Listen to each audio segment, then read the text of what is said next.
c'est le compartiment assistant où il y a des machines à laver, sèche-linge, il y a plein de placards où on met les bidons, où tout est stocké, tous les produits de massage, etc., la nourriture, pour faire les ravitaillements, pour les céréales pour le petit déjeuner le matin, etc. Donc tout est stocké ici.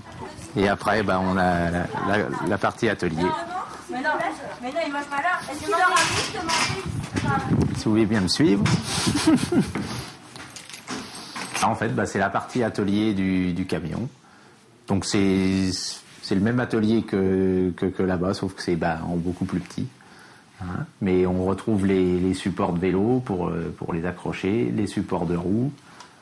On a tout plein de tiroirs de rangement où on met nos selles, les boyaux, enfin toutes les pièces mécaniques de rechange, hein, les plateaux. On se rend compte vraiment, c'est une véritable machine. Hein. Combien ça mobilise de personnes sur un Tour de France, une équipe cycliste comme on a à peu près 25 personnes pour un Tour de France.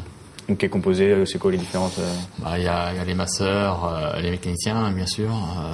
Nous on a la chance d'avoir un espace nutrition avec trois cuisiniers évidemment. Après directeur sportif.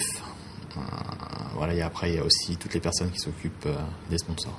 Alors on a vu un mécanicien. Les mécaniciens, justement, vous avez été à leur rencontre. J'ai vu justement Bruno Chotard, parce qu'il y avait des mécaniciens mobilisés sur les championnats de France. Il y en a qui se déplacent, d'autres qui restent à l'atelier. Donc il était en pleine préparation des vélos pour le Tour de France, même si tous les vélos n'étaient pas encore sur place. Et c'est un vrai travail de précision en fonction de chaque coureur. On va regarder un petit peu comment ça se passe.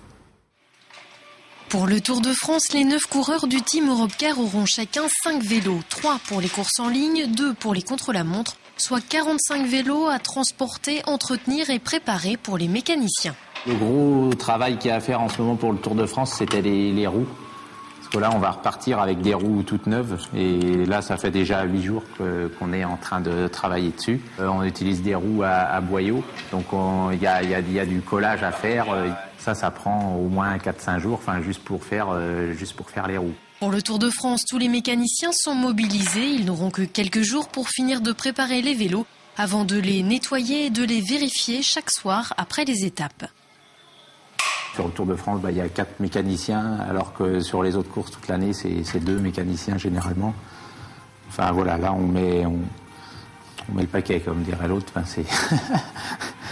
Aujourd'hui, Bruno fait des réglages sur les vélos de contre-la-montre de Thomas Vaucleur à la demande du coureur. Il a changé la longueur des manivelles, donc faut que je fasse des petites modifications à ce niveau-là. Il faut que ce soit des vélos identiques, donc on fait en sorte qu'ils soient exactement à la même longueur, etc. Et pour que les 2 vélos soient strictement identiques, le mécanicien dispose d'une base de données où sont répertoriées les cotes en fonction de chaque coureur, et ça se mesure en millimètres. En fait, je reprends toutes les mesures justement du vélo de Thomas, et au millimètre près, au niveau de la hauteur de selle. Et puis là, ça nous permet de mesurer le recul de la selle, savoir si elle est plus ou moins avancée. Ils ont leur vélo d'entraînement, les 2 vélos de course, et il faut qu'ils soient le plus proche possible chacun il faut qu'ils aient les mêmes cotes. Donc, parce qu'à la rigueur, ils n'auraient qu'un seul vélo pour une année. Ce serait moins important. On prendrait les cotes à un moment donné, on les récupérerait de temps en temps. Mais quand il fera une modification sur un vélo, à la rigueur, on le sait et ça se fait naturellement comme ça. Là, c'est qu'après, quand il modifie sur un vélo, il faut qu'on le fasse sur les 3 autres. Un travail de précision indispensable pour que les coureurs soient performants et qui prouve encore une fois que le cyclisme est avant tout un sport d'équipe.